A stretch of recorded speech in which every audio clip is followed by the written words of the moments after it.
Hello everyone, this is Merciful 991 for Harp. I'm an artist on Spotify and I'm a follower of Christ. Welcome to this message. This is a Google search video where I'm Google searching signs of pride in the Bible. We're going to talk about signs that somebody has pride and they are under the control of pride and operating in the spirit of pride. And we're just going to look at common biblical signs of pride. Okay, I'm going to share this with all of you, and we're going to talk about this a little bit. So the first one is self-reliance and prayerlessness. Okay, so when we live like we don't need God's help, like we have no eyes on God, like we're just living our life apart from God, like we don't need God, like we're blocked God out of our life and we don't need God at all. Okay, that's not good. That's a sign of pride. Okay, prayerlessness. Okay, people who are prayerless, they never pray. Okay, it's rooted in a belief that you are capable to do everything by yourself. Too much self-reliance. Okay, that's what that means. That's what that's a sign of, and it is a sign of pride. The next one, unteachability. When we cannot be taught anything at church, anything by anyone, especially those who are wise and older than us, that's a sign of pride. That's a sign that we are too proud to be able to be taught something new, like basically to be taught anything. Like we're too proud. We're too proud to be taught by someone else. Resistance to correction. Okay, so if I'm wrong and I'm disrespecting my neighbor, and then someone comes over and says, Brother Mercy, Brother Christopher, why did you yell at this person when they just dropped something on the floor? Like, that's not a reason to yell at someone. Why, you should be nice. And then I go, oh, no, don't tell me that. Get the F away from me, like I cuss, get the F away from me. Who the hell are you? And I just cuss them out and scream at them, and just for no good reason, right? That's a sign of pride. That's resistance to correction. That's very bad. Okay, this next sign is really big with church people. Okay, this is really big with religious church people. Fault finding. Okay, this is huge amongst sinful Christians. Sinful Christians who are not repenting and they're operating in pride and other sins. They are really big fault finders. They will literally look at people in the church around them, and they will literally like point their finger left and right constantly, trying to tear other people down, being negative, judging spitefully. That's what that is. Okay, it's demonic, and that's fault finding is a sign of pride.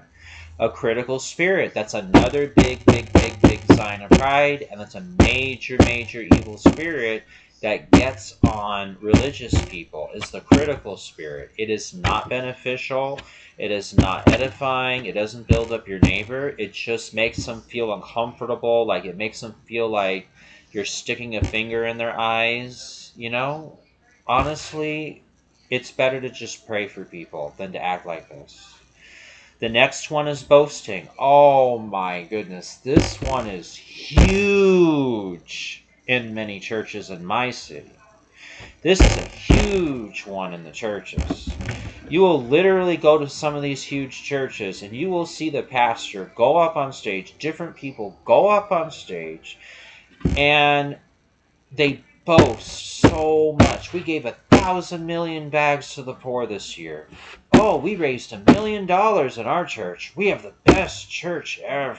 That's boasting. That's boasting. That's a sign of pride. And that's religious pride when a church behaves that way. Seeking attention. Okay, when we're always seeking attention, I want everybody to look at me. I want everybody to know all the good stuff I've ever done, what a wonderful person I am, how religious I am, yada, yada, yada. Okay, attention seeking. That is a sign of pride. Boasting about accomplishments, status, spiritual maturity to gain recognition from others. Okay, that is seeking the glory of men. That's a sign of pride. Anger and defensiveness. Pride often reacts to perceived slights or corrections with anger. So they're not getting angry righteously. They're not getting angry at the evil. You're actually getting angry in an evil way because someone's bringing godly correction, or the angry person is perceiving slights that aren't necessarily bad things. It's just in their own perception they feel wronged, when in reality they might not have been wronged at all. They might actually have needed correction. And they get really angry, they get really irritated, they start blame shifting, tearing their neighbor down. That's a sign of pride, okay? That's not good. Independence from authority. Oh my goodness. I see Satan all over this one. Independence from authority. That is a sign of pride. So much. Think about Lucifer, the devil of Satan. He did this to God. He wanted to be independent from God's authority. So he rebelled, took 1/3 of the angels in rebellion. They all got kicked out of heaven, became demons, fallen angels, are doomed forever, and they're under condemnation for eternity. And they're going to be thrown in the lake of fire when it's all said and done, okay? This is a huge one with Satan, Lucifer. He did this. He sought independence from authority, independence from God's authority, okay? So those are the signs of pride. They are, to recap, self-reliance, prayerlessness, unteachability, resistance to correction, fault-finding, critical spirit, boasting, attention-seeking, anger, defensiveness, independence from authority. They are all very dangerous. If you see more than 2 of these signs, you probably need to deal with pride, okay? God bless you, everyone. I hope this message sheds light on this topic, and I hope this helps somebody out there today. Have a great day. Remember, be humble, serve the Lord with joy, seek peace, and pursue it, and always pray. And God will protect you, and God will take care of you, okay? Have a great day.